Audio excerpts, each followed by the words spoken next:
Alhamdulillahirabbil alamin wassalatu wassalamu ala asyrafil anbiya'i wal mursalin wa ala alihi washabbihi ajmain.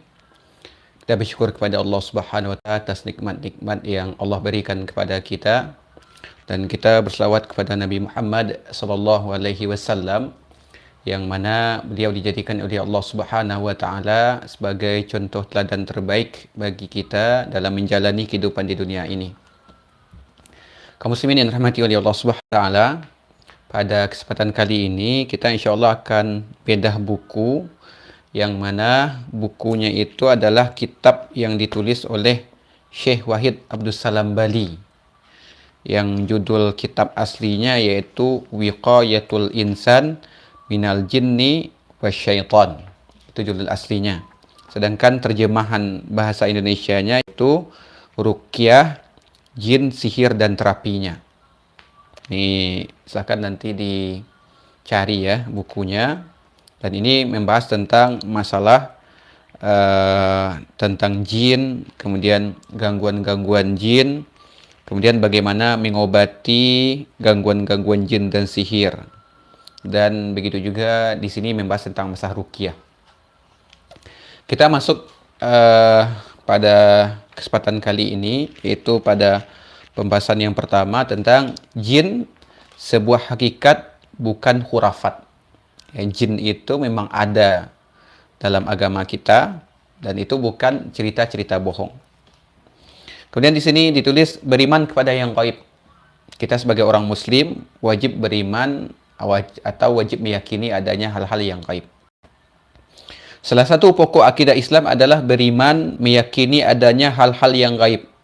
Bahkan keyakinan ini merupakan sifat pertama yang disematkan oleh Allah Subhanahu wa taala kepada orang-orang yang bertakwa. Sebagaimana firman Allah Subhanahu wa taala dalam surah Al-Baqarah ayat 1 sampai 3, kata Allah, Alif Lam Mim. Dzalikal kitabu la raiba fihi hudal lil muttaqin. Allazina yu'minuna bil ghaibi wa yuqimuna as-salata wa mimma razaqnahum yunfiqun. Alif Lam Mim. Kitab Al-Quran ini tidak ada keraguan sedikit pun di dalamnya, sebagai petunjuk bagi orang-orang yang bertakwa, yaitu orang-orang yang beriman kepada yang gaib. Jadi orang yang bertakwa itu diantaranya orang-orang yang beriman kepada yang gaib, kemudian mereka betul-betul mendirikan salat, kemudian mereka menafkahkan sebagian rizki yang telah kami berikan kepada mereka, kata Allah Subhanahu wa taala. Jadi di sini disebutkan bahwa di antara ciri-ciri orang yang bertakwa itu, atau di antara karakter orang yang bertakwa itu adalah beriman kepada yang gaib. Maka seorang muslim wajib mengimani adanya hal-hal yang gaib dengan keimanan yang mantap, tanpa dicampuri keraguan dan kebimbangan sedikit pun. Abdullah bin Mas'ud mengatakan bahwa pengertian gaib adalah sesuatu yang tidak bisa kita indra, dan Allah serta Rasulullah telah memberitahukan perkara gaib ini kepada kita. Jadi kata Abdullah bin Mas'ud, sesuatu yang dimaksud dengan gaib itu adalah sesuatu yang nggak bisa kita indra, nggak bisa kita lihat dengan mata kepala kita, tapi Allah dan Rasulullah sudah mengatakan bahwa hal itu ada. Seperti adanya jin, itu banyak ayat-ayat yang membahas tentang adanya jin, adanya syaitan, adanya iblis, adanya malaikat, itu kan nggak bisa kita lihat. Nah, berarti kita wajib mengimani akan adanya jin, malaikat, syaitan, iblis, gitu kan. Dan itu merupakan bentuk karakter orang yang bertakwa yang disebutkan oleh Allah Subhanahu wa taala. Tapi kalau seandainya ada sesuatu yang kata orang gaib, tapi Allah nggak pernah memberitahu kepada kita, Rasulullah juga tidak menjelaskan, maka kita nggak boleh percaya. Contoh kata orang ada roh gentayangan, padahal nggak ada dalam Islam roh gentayangan, maka kita nggak boleh percaya adanya roh gentayangan. Kenapa?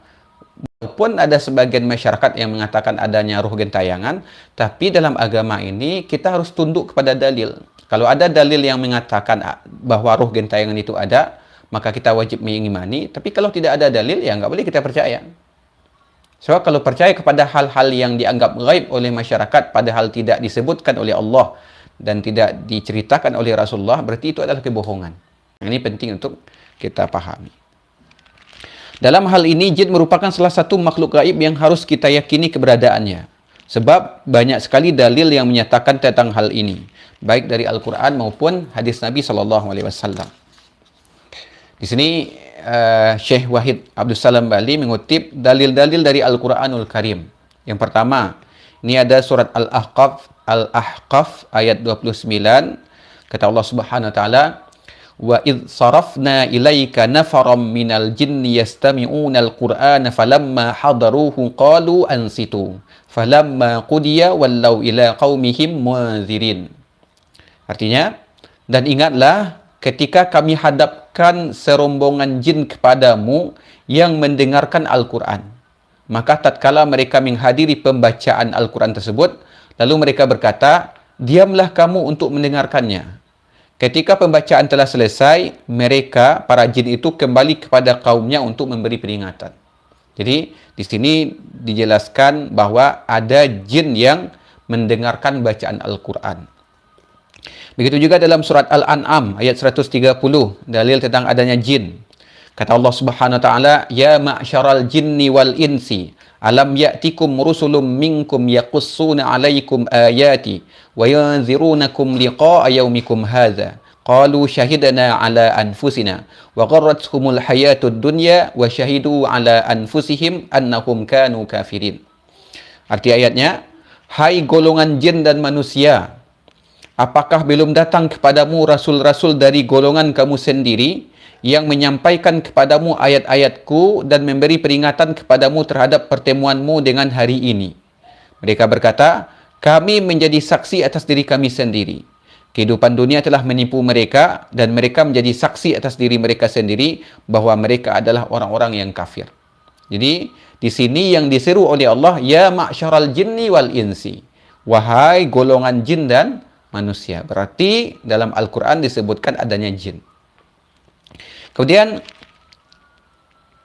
ada juga dalil dalam surat Ar-Rahman ayat 33. Kata Allah Subhanahu wa taala, "Ya ma'syaral jinni wal insi in istata'tum an tanfuzu min aqtaris samawati wal ardi fanfuzu la tanfuzuna illa bisultan." Hai segenap bangsa jin dan manusia, kata Allah Subhanahu wa taala, jika kalian sanggup menembus atau melintasi penjuru langit dan bumi, maka lintasilah. Kamu tidak dapat menembusnya kecuali dengan kekuatan. Jadi tetap di sini Allah menghimbau jin dan manusia. Begitu juga dalam surat Al-Jin. Nah, ini ada surat khusus ya tentang jin di dalam Al-Quran. Namanya surat Al-Jin. Silakan bagi kaum muslimin baca surat jin ini, surat Al-Jin ini, baca ayatnya dan baca terjemahannya. Sehingga nanti di sana digambarkan tentang bagaimana jin dalam Al-Quranul Karim. Dalam surat Al-Jin ayat 1, kata Allah Subhanahu wa taala, "Qul uhiya ilayya annahu istama'a nafarum minal jinni faqalu inna sami'na Qur'anan ajaba." Katakanlah wahai Muhammad, telah diwahyukan kepadaku bahwasanya ada sekumpulan jin telah mendengarkan Al-Quran, lalu mereka berkata, sesungguhnya kami telah mendengarkan Al-Quran yang menakjubkan.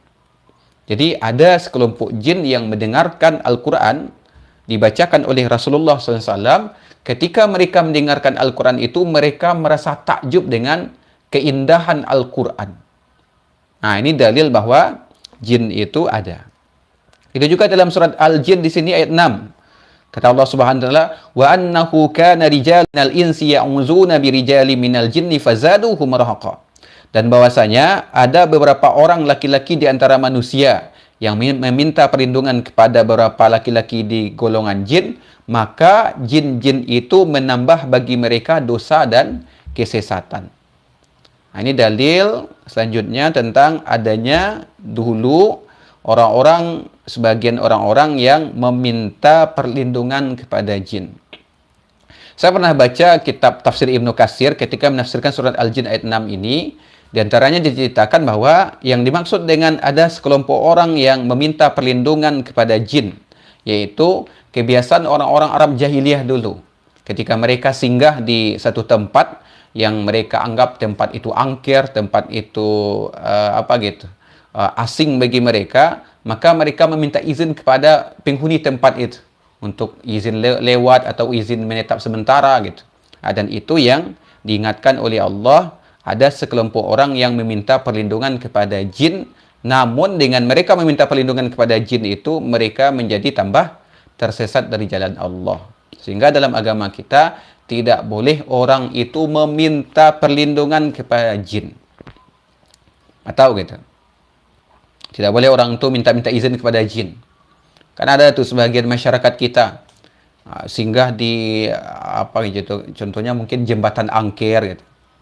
Kemudian ketika lewat jembatan itu minta izin dulu. Kadang mbah-mbah izin lewat, itu sebenarnya nggak boleh itu gitu. Dan saya pernah dapat cuplikan dulu di video atau di TV, ada namanya tanjakan Emen. Katanya kalau lewat di tanjakan Emen itu harus ada yang dilempar sebagai perminta izin lewat di sana. Minimal puntung rokok dilemparkan ke sana. Itu dalam Islam nggak boleh kayak gitu. Atau ada juga saya pernah dapat info, entah benar entah iya, entah benar entah hendak gitu kan. Yaitu ketika lewat di jembatan Casablanca katanya, maka harus klakson 3 kali supaya tidak terjadi kecelakaan. Ini nggak boleh. Ini bertentangan dengan akidah Islam gitu. Jadi dalam agama kita, kalau kita ingin lewat di satu tempat yang memang tempat itu dianggap angker atau asing bagi kita, Rasulullah sudah mengajarkan doa kepada kita. Di antara doanya, a'udzu bikalimatillahi tammati min syarri ma khalaq. Itu doanya. Aku berlindung kepada Allah dari keburukan semua ciptaan Allah Subhanahu wa taala. Kemudian, itu dalil dari Al-Qur'anul Karim.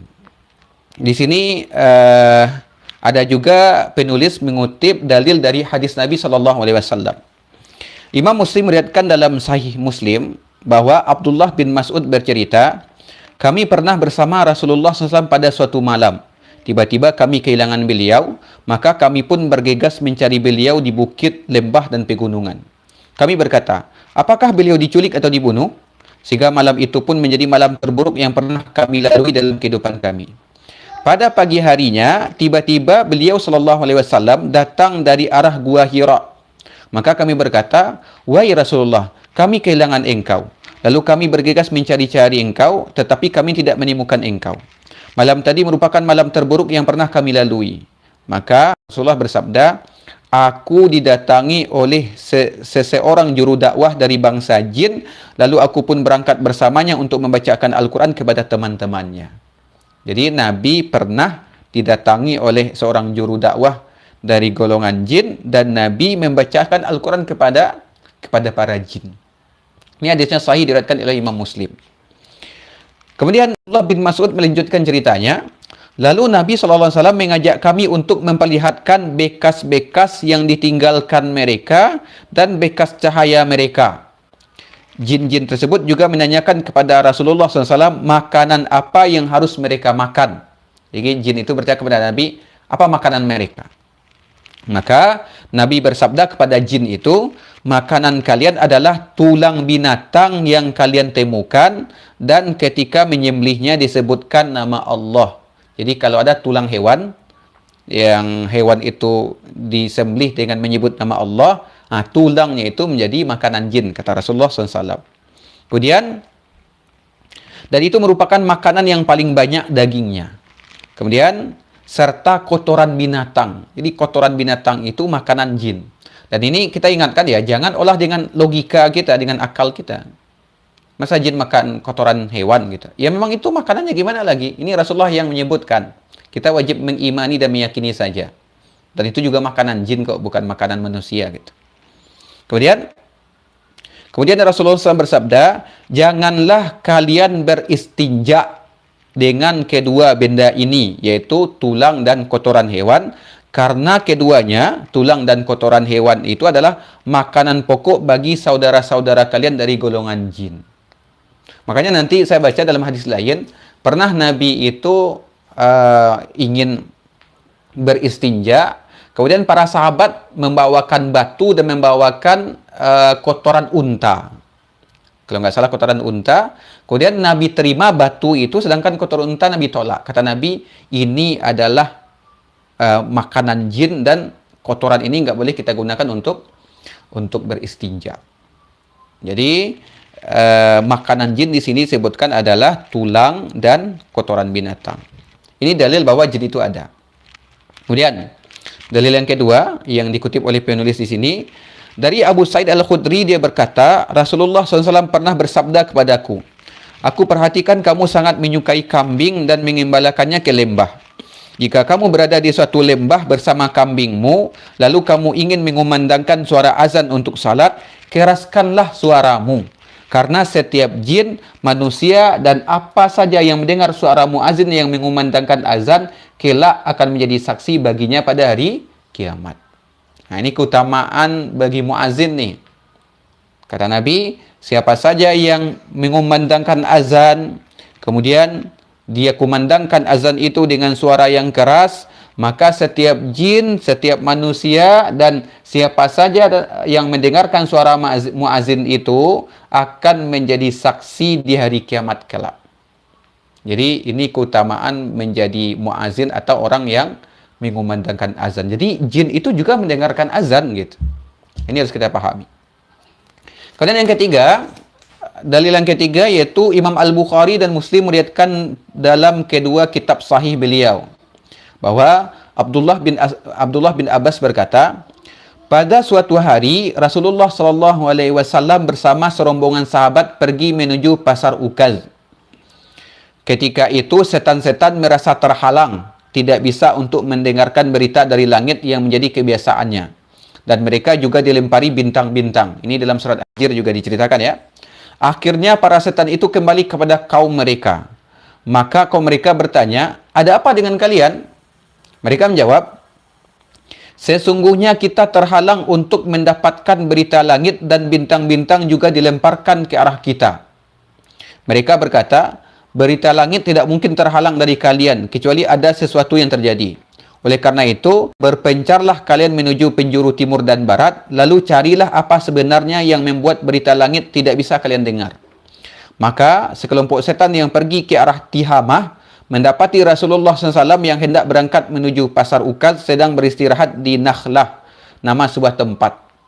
Saat itu, beliau bersama para sahabatnya sedang melaksanakan salat subuh. Ketika mereka mendengar bacaan Al-Quran Rasulullah SAW, mereka pun menyimaknya dengan seksama. Lalu di antara mereka berkata kepada yang lain, demi Allah, inilah yang menghalangi kalian untuk mendengarkan berita langit. Maka ketika kembali lagi kepada kaum mereka, mereka berkata, wahai kaum kami, sesungguhnya kami telah mendengarkan bacaan Al-Quran yang sangat menakjubkan. Ia menunjukkan kepada jalan kebenaran, maka kami pun beriman kepadanya, dan kami tidak akan menyekutukan Rabb kami dengan sesuatu apapun juga. Kemudian Allah menurunkan firman-Nya surat Al-Jin ayat 1. Jadi kisah ini merupakan dalam ulumul Quran namanya asbabun nuzul, latar belakang peristiwa yang mengiringi turunnya ayat Al-Quranul Karim. Nah, maka dari kisah ini Allah turunkan surat Al-Jin ayat 1 tadi. Qul uhiya ilayya annahu istama'a nafarum minal jinni faqalu inna sami'na Qur'anan ajaba. Katakanlah wahai Muhammad, telah diwahyukan kepadaku bahwa ada sekumpulan jin telah mendengarkan Al-Quranul Karim, lalu mereka berkata, karena kagum dengan Al-Quran, sesungguhnya kami telah mendengarkan Al-Quran yang menakjubkan sekali. Jadi, jin itu sangat kagum terhadap bacaan Al-Quran yang dibacakan oleh Rasulullah SAW. Yang diwahyukan kepada Rasulullah ini adalah perkataan jin. Sedangkan dalil-dalil yang menunjukkan keberadaan mereka masih banyak. Insya Allah akan kita temukan di pembahasan selanjutnya. Artinya, banyak sebenarnya dalil-dalil lain yang menjelaskan tentang masalah adanya jin dan makhluk-makhluk gaib yang lainnya. Bahkan dalam surat Az-Zariyat 56, kata Allah, وَمَا خَلَقْتُ الْجِنَّ وَالْإِنْسَ إِلَّا لِيَعْبُدُونَ. Dan tidaklah kuciptakan jin dan manusia kecuali supaya mereka beribadah kepada Aku, kata Allah.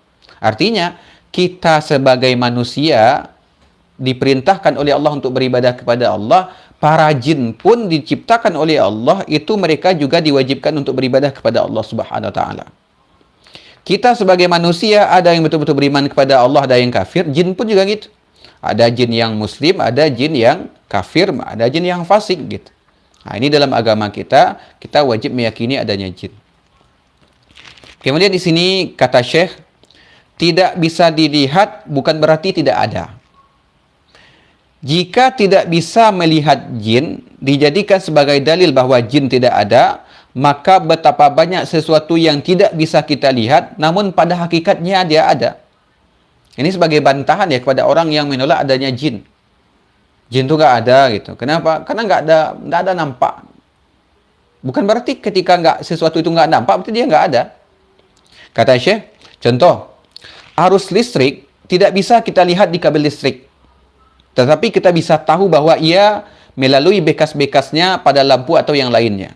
Begitu pula udara yang tiap hari kita hirup untuk bernafas. Kita tidak bisa melihat udara itu, tetapi kita dapat merasakan keberadaannya. Jadi bukan berarti ketika itu tidak bisa kita lihat, kemudian kita tolak, oh jin itu nggak ada. Jadi kita wajib meyakini adanya jin. Bahkan roh atau nyawa yang merupakan salah satu penyangga kehidupan manusia, karenanya kita bisa hidup dan tanpanya kita mati, tidak bisa kita lihat dan kita ketahui hakikatnya, namun demikian kita meyakini adanya roh dalam tubuh manusia. Ya, roh itu yang membuat orang hidup. Ketika malaikat maut mencabut roh kita, maka kita meninggal dunia. Nah, jadi bukan berarti sesuatu yang tidak bisa dilihat, kita anggap itu tidak ada. Kemudian, asal muasal penciptaan jin. Dari mana penciptaan jin ini asalnya? Banyak sekali ayat Al-Quran dan hadis Rasulullah SAW yang secara pasti dan akurat menunjukkan bahwa bangsa jin diciptakan dari api. Jadi asal jin itu berasal dari api. Di antara dalilnya surat Ar-Rahman ayat 15, wa khalaqal janna mim marijim min nar. Dia menciptakan jin dari nyala api. Jadi Allah telah menciptakan jin itu dari nyala api. Abdullah bin Abbas mengatakan maksud dari nyala api pada ayat di atas adalah dari nyala api yang murni. Dalam riwayat lain, Abdullah bin Abbas mengatakan maksudnya adalah dari ujung jilatan api. Ini tafsiran dari Ibnu Abbas. Allah juga berfirman dalam surat Al-Hijr ayat 27. Wal janna khalaqnahu min qablu min naris samum. Dan kami telah menciptakan para jin sebelum diciptakannya Adam dari api yang sangat panas. Ini dalil dari para ulama ya bahwa jin itu lebih dahuluan diciptakan oleh Allah dibandingkan Nabi Adam. Karena iblis dalam surat Al-Kahfi dikatakanlah kana minal jin. Iblis itu bagian dari jin. Dan iblis itu lebih duluan diciptakan oleh Allah dibandingkan Nabi Adam. Makanya di antara faktor iblis itu sombong adalah karena dia merasa dia yang duluan diciptakan. Masa dia yang duluan diciptakan disuruh tunduk atau sujud kepada Nabi Adam. Begitu juga dalam surat Al-A'raf ayat 12. Allah mengatakan tentang keengganan iblis sujud kepada Nabi Adam. Kata Allah, qala ma mana'aka alla tasjuda iz amartuk. Qala ana khairum minhu khalaqtani min nari wa khalaqtahu min tin. Allah berfirman, apa yang menghalangimu untuk sujud kepada Adam, wahai iblis, saat aku menyuruhmu untuk sujud? Maka iblis berkata, aku lebih baik dari Adam ya Allah. Engkau telah menciptakan aku dari api, sementara engkau menciptakan Adam dari tanah liat. Jadi ini dalil bahwa iblis itu lebih dulu diciptakan oleh Allah daripada Nabi Adam, dan iblis itu bagian dari jin. Namun dia membangkang kepada Allah Subhanahu wa taala. Dan ini juga dalil bahwa iblis mengakui bahwa dia diciptakan dari api. Bila ada orang yang masih menyanggah, bagaimana Anda bisa menjadikan perkataan iblis sebagai dalil? Bukankah dia adalah pendusta? Jadi kalau ada orang bilang, kan iblis itu pendusta. Kenapa kita percaya bahwa iblis itu tercipta dari api? Kan dia aja mengklaim bahwa dia tercipta dari api. Gitu. Maka jawabannya kata Syekh, sesungguhnya yang menjadi dalil bukan terletak pada perkataan iblis itu sendiri, tetapi pada penetapan Allah kepadanya akan hal itu. Sebab Allah tidak akan menetapkan sesuatu yang batil. Jadi Allah yang menegaskan bahwa iblis dan jin itu diciptakan dari api dengan mengkompromikan atau dengan mencari dalil-dalil yang lainnya dalam Al-Quranul Karim. Imam Muslim dan Imam Ahmad kan dari Ummul Mukminin Aisyah radhiyallahu anha yang berkata bahwa Rasulullah bersabda, para malaikat diciptakan dari cahaya, bangsa jin diciptakan dari nyala api, dan Adam diciptakan dari sesuatu yang telah digambarkan kepada kalian, yaitu tanah liat. Nah, ini merupakan asal muasal penciptaan jin. Ini yang dapat kita bahas pada kesempatan kali ini. Silahkan kaum muslimin miliki bukunya. Judul bukunya itu Ruqyah, Jin, Sihir, dan Terapinya, karangan Syekh Wahid Abdul Salam Bali. InsyaAllah pada live streaming selanjutnya kita akan lanjutkan pembahasan tentang masalah jika bangsa jin diciptakan dari api, bagaimana bisa jin kafir yang diciptakan dari api disiksa dengan api. Ini kan sering juga jadi sebuah perdebatan gitu. Kalau memang jin itu diciptakan dari api, kemudian ada jin yang kafir, diazab di api neraka, api ketemu api ya nggak masalah gitu. Nah, maka nanti insya Allah pada pertemuan selanjutnya kita akan bahas. Mudah-mudahan diberikan oleh Allah Subhanahu wa taala dan menambah pengetahuan kita tentang hal-hal yang gaib, di antaranya tentang adanya jin, adanya iblis, adanya malaikat. Fantabiru ya ulil absar la'allakum turhamun. Assalamualaikum warahmatullahi wabarakatuh.